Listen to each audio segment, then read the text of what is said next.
Well, it's not Stock okay. show, it's not Not okay. My money is not okay. People Jihyo care dating? apparently. People care apparently. Jihyo dating half my money.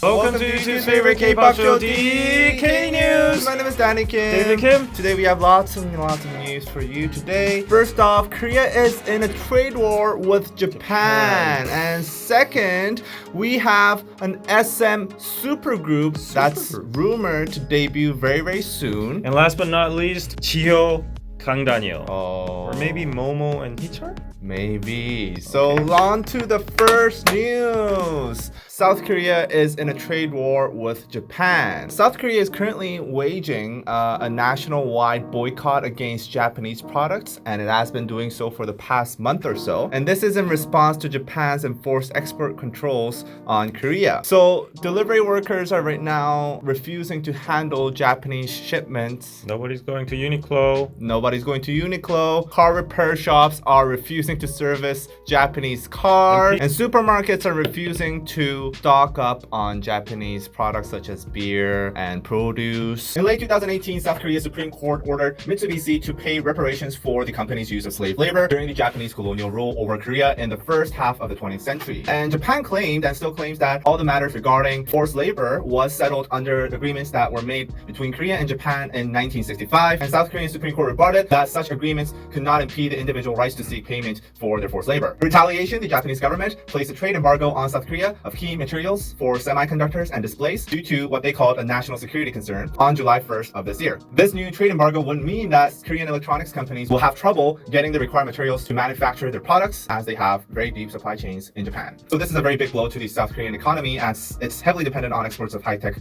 goods like IC chips, semiconductors, and LCD screens, and they make up more than 20% of Korea's exports. This has led to the boycott that we're seeing today, and the boycott actually started on July 5th, the day after the Japanese government enforced these new trade embargoes. And on August 2nd, Japan took further measures by removing Korea from their whitelist of export countries. This means that the Japanese companies would need a government license to sell products that could be potentially used for weapons/military applications. This is adding another hurdle to getting key elements for Korea's semiconductors from Japan. So Korea was the only Asian country on the whitelist of Japan so far, and now they are off of it. And the Korea Economic Research Institute stated that the standoff between Korea and Japan could result in a drop of 5% increased GDP and 10% if it spreads out and escalates into a full-out trade war. And meanwhile, imports of Japanese cars in Korea have dropped by 34%, and Japanese beer sales have dropped by 45%. And also, tourism towards Japan has also dropped. So that's basically what's happening right now. And actually, this is way more serious than people might think.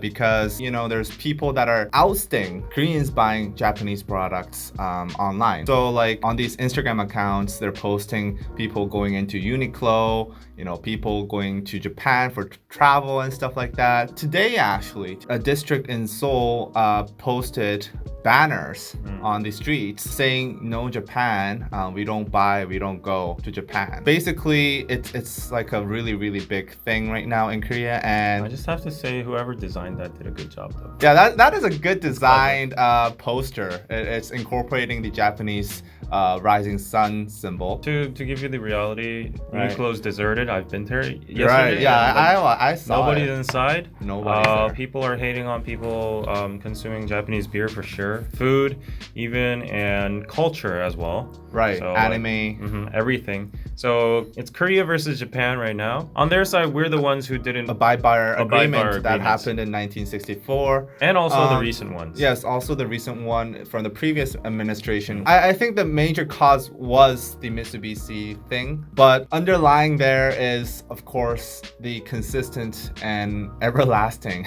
tensions between Japan and South Korea. And personally, what I believe, and this is a very unpopular opinion, I think this is kind of turning into just a political weapon, gathering up the people inside of South Korea. It's used for domestic politics because the current administrating party, the Liberals, they have been framing the conservatives as pro-Japan for a while, especially since early this year, which I thought that was very out of the blue. And then coincidentally, this event happens, and it's just like they're actually using it, leveraging this to say, we don't go, we don't buy, and we don't vote for Japan, blah blah blah. So like I don't think that's an unpopular opinion because like a lot of people believe like that, and that's pretty blatant. Like you can see the government doing it. Right. Also, like I think it's half right, half wrong because the magnitude of this is huge. So the government has to do something on their end, but at the same time they are putting it into leverage for sure because that's what politicians do every time there's like a common enemy. Oh, we should use this to get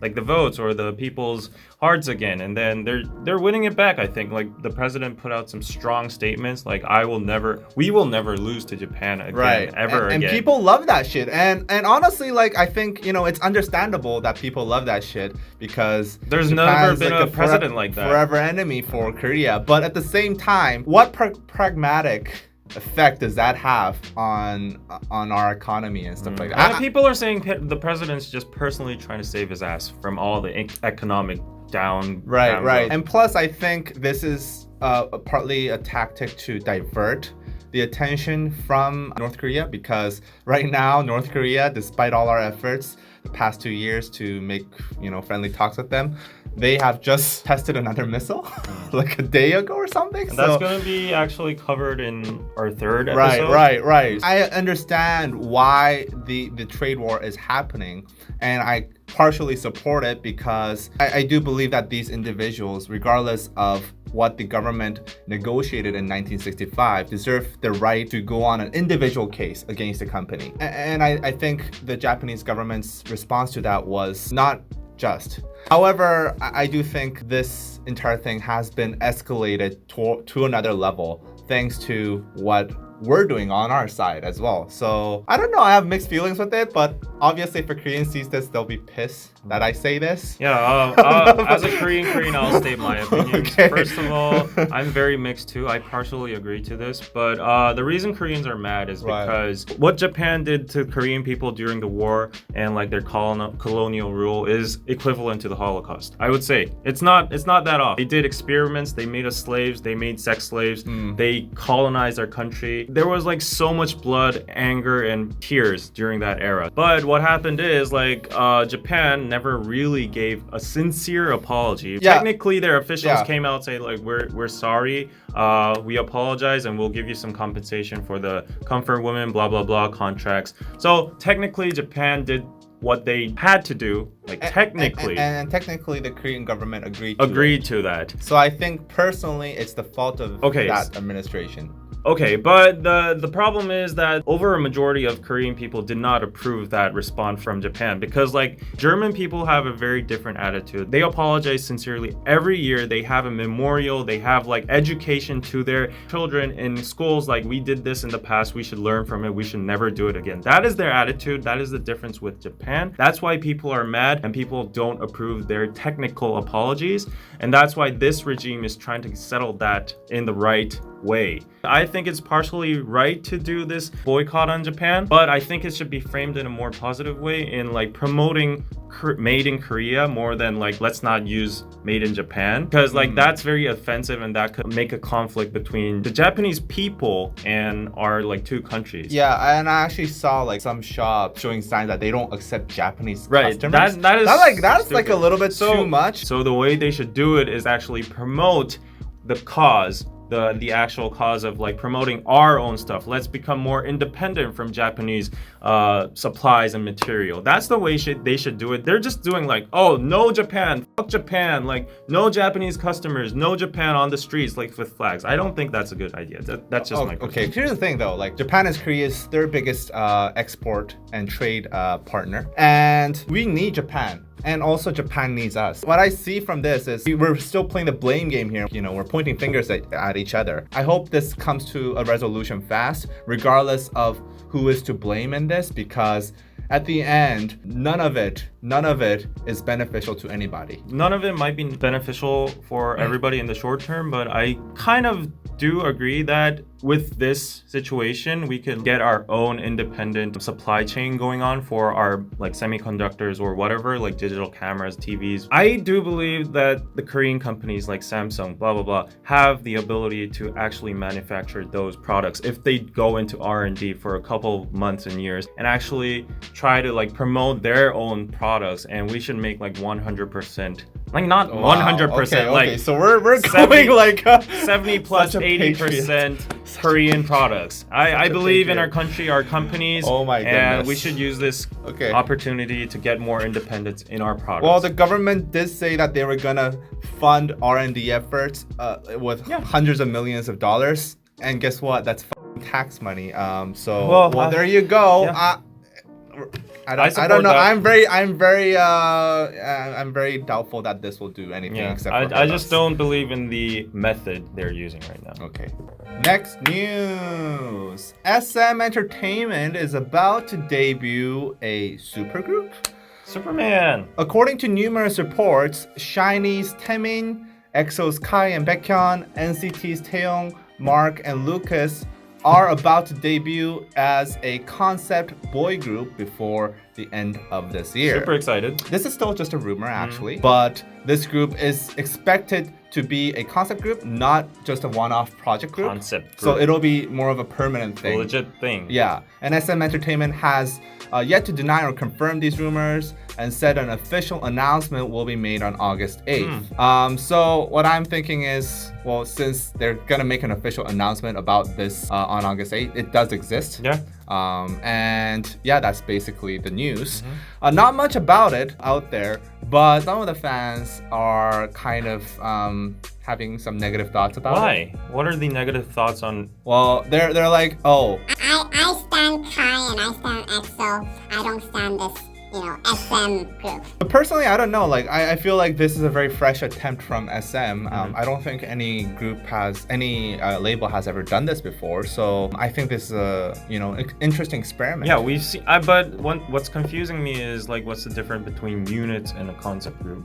I think what they're saying is this is gonna be a legit attempt at being a boy band. Like it's gonna be like a one-on-one Right. among Okay. these Yeah, it's different not gonna groups. be from the same group. It's not gonna be a one-off thing. It's gonna be a legit boy band with their own name, And- but the members are from each different group. And I'm thinking it's gonna have a full marketing push, Oh. unlike a unit group. And where maybe it's like, a little since they thing. said concept, there might be like a universe or story behind it with SM. Maybe, You know what SM does? Maybe. Like, Maybe a revival we had of the, our like traditional exoplanet ancestors, thing. like Kai is Zeus, Oh and my God. like Taeyong is like Hercules or something, But there have been things like this in the Western music industry, Really? Like where what? where people from different bands, they make a super group and then they tour around Okay. and make albums together. Okay. So it's not like a totally unique concept in the music industry as a whole, but it is unique in the K-pop industry, and I think SM is probably like only one of the few labels that can do this because they have all these So different many groups artists. that have so much popularity. Right. So yeah, I'm just really excited. What's to very see it. astonishing about this super group is that the age difference itself. I would like to see how that works out in one certain group. And also, I don't understand the negativity because nothing has even begun. Like nothing has even started or showed or premiered, and people are already like, Oh no, this is gonna be like, wow, this is not a good idea. Oh no, how dare you Kai? nothing even started. These are all rumors. So they're saying like, oh, You don't even promote EXO properly, and you're starting this. Okay. well, but I still think like. I'm just excited. Yeah, I'm just excited too. We'll see on August 8th what this whole thing is about. And also, just to talk about the dynamics. Kai, Baekhyun, Baekhyun. Taemin, Mark, Lucas, and Taeyong. Wow, that is a strong lineup. It is. Like It is. seriously It is. strong. Like Kai, Uh, Taemin is there. I Taeyong is there. want a female version of this.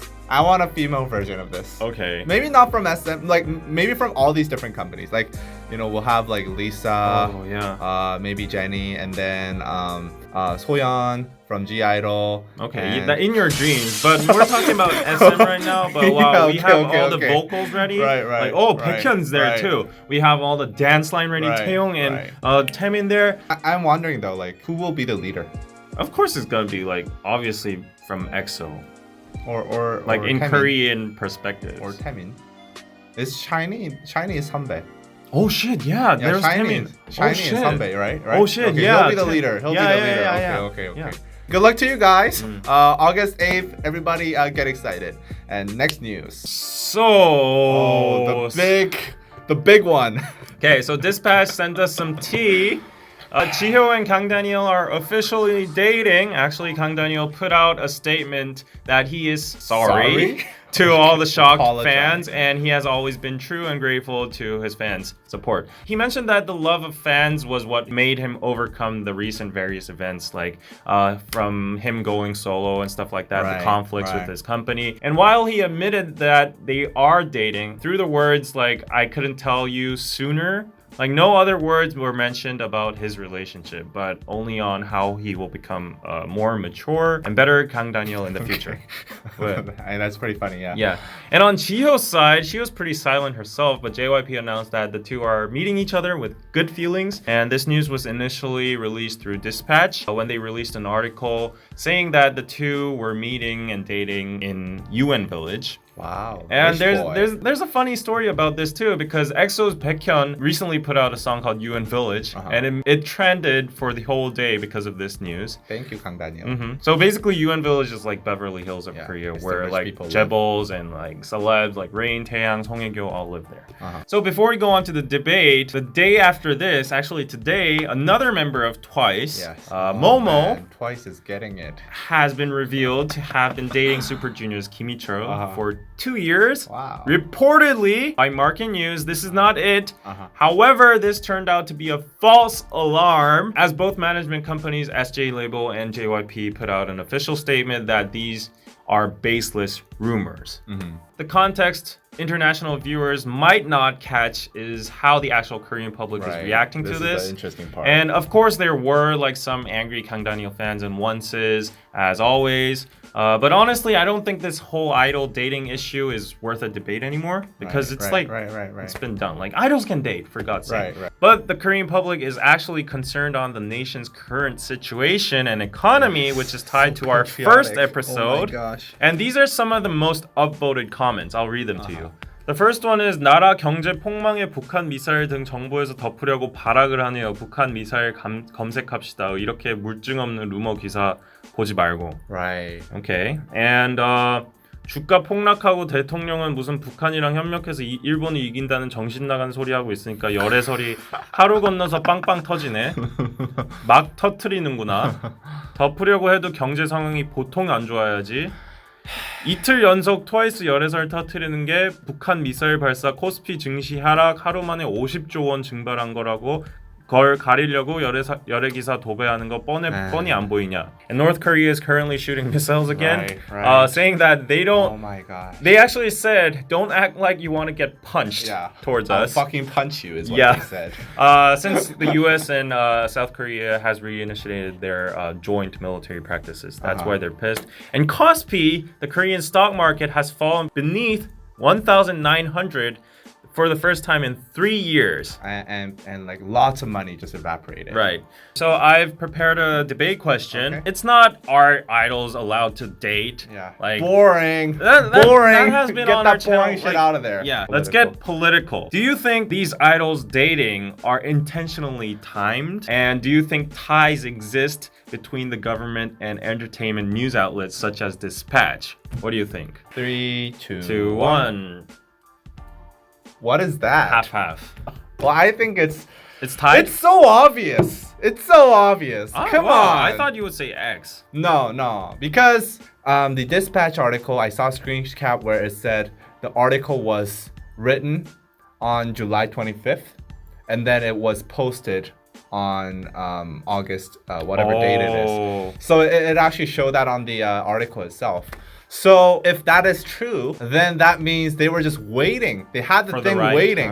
There could have been a million different reasons why they were waiting. It could have been like some other thing where source checking, double source confirmation, checking, or maybe checking with the labels themselves. I'm pretty sure like Dispatch, they contact the labels probably. I don't know about that, because like the labels always react as like, oh, we're confirming with the artist right now. No, but that's the classic PR move. Oh, I don't know anything. Of course you fucking you. Daniel Kang, like he put out a statement saying like, oh, we're discussing internally, like, you know, about this matter. I mean, he's the CEO. He's like, he can say whatever he wants. But anyway, what I'm trying to say is, you know, I think since these pictures, they weren't taken yesterday. They were taken a while ago.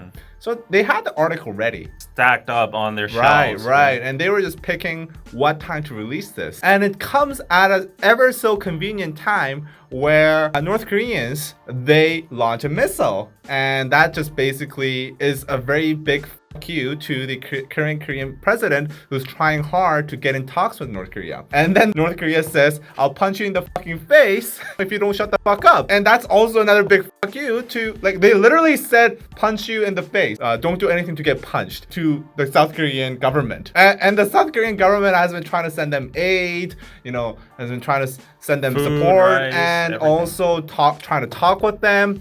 And all this effort, and what they get is the missile and a threat. Of course, that's gonna make the government look so bad. And the Korean people, it's very divided, but a lot of people were very, very doubtful about the government's efforts on trying to make North Korea come to the negotiation table. And when this happens, it's gonna make it look super bad.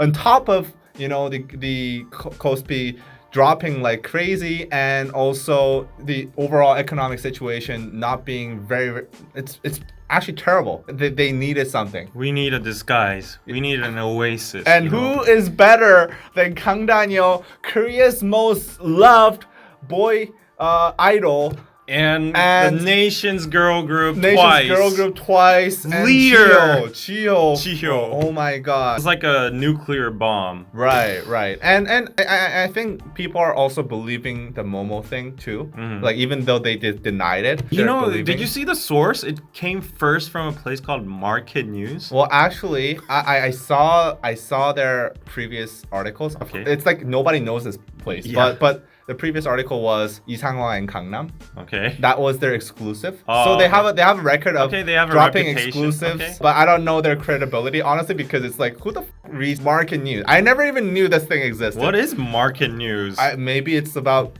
markets. Markets? Yeah, I don't know. But anyway, like, the timing is just like so perfect, and it's really unfortunate that media is basically dumbing down the people, and like we're getting more articles about the fucking Kang Daniel and Jihyo thing than the actual like North Korean threats or the Kospi dropping. Yeah. So And I never. it's just such a disgrace. I never thought Danny was a believer of conspiracies. No, this is. This is not a conspiracy. Well, maybe because I don't like the.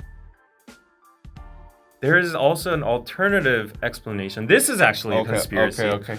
From Dispatch's end, Uh-huh. I feel like they're using these kind of situations now at their end. They might be able to use these kind of situations. They're like, oh, the economy's fucked, Kospi is fucked, North Korea is sending missiles.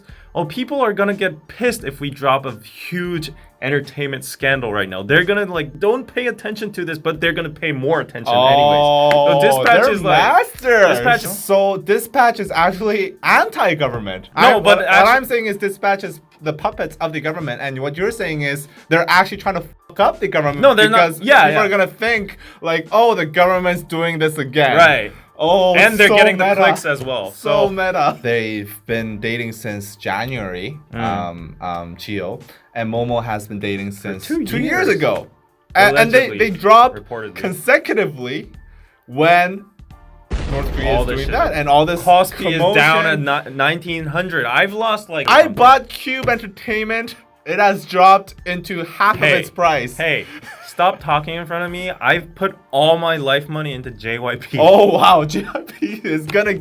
It dropped like 13% yesterday, thanks to the 2 dating scandals. And everybody says like, oh, it's okay, just date. Well, it's not Stock okay. show, it's not okay. My money is not okay. People Jihyo care dating? apparently. People care apparently. Jihyo dating half my money.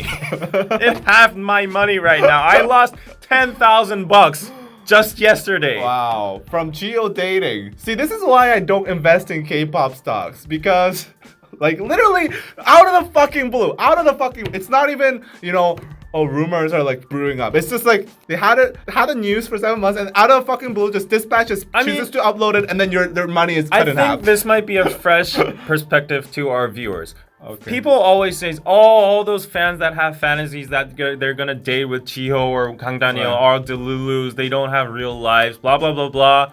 I know. I partly agree to that too, but it also affects those Delulu fans, but the stock investors as well, because people like me who have invested in Twice, which is a huge cash cow for JYP, they're bringing in like actually piling up money for JYP. Right. That source of money is from those Delulu fans that buy all the merch and, buy 500 albums. Exactly. So we are tied, and these stock investors, I mean, I'm dumb too because I invest in JYP, but put all your eggs in one basket? Like, that's just dumb, right? But it affects like the market as well. You just know that the market responds, and that is completely out of anyone's control, really. Right. I just think it's unfortunate that these K-pop artists are being used maybe to cover up these things. That's really sad. Because like dating is just a natural thing to do, and whether or not people like to think that these Delulus, they don't matter, they do matter for the artist because they, like you said, make up a great portion of money. That's why they matter. No. Yeah, you give me so much money. Hey. Who would buy fucking 500 albums? Delulus. Yeah, I know. Normal people would buy one album. Maybe 5 would be okay, but 500 is go to every concert, go to every world tour, follow them on every city, hang their pictures on that's a Delulu, okay?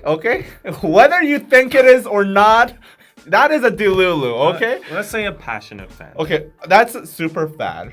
And you need super fans, but I'm gonna put myself in the shoes of a Delulu, okay? I follow this guy from the 101 days, from the Produce 101 days, like him being a trainee. I followed him to every single concert, every single little performance he did. He notices me now. He knows my existence. 1,000 albums, and this guy decides to put my money into Jihyo's mouth, make a recycle and shit. This guy's having fun dating Jihyo with my money that I spent for 2 years, 1 year. I will be pissed. Okay, I'll be pissed. I'll be pissed. Tomorrow, Danny's Twitter account is gonna be Danny the Delulu now. So oh my god. To that. Well, anyway, happy loving. Yeah, I happy envy loving. you, Kang Daniel, because I really like Jihyo. Oh, but actually, I might become a Delulu when Sana or Taehyun dates because I feel like I'm gonna be like that too. Because like.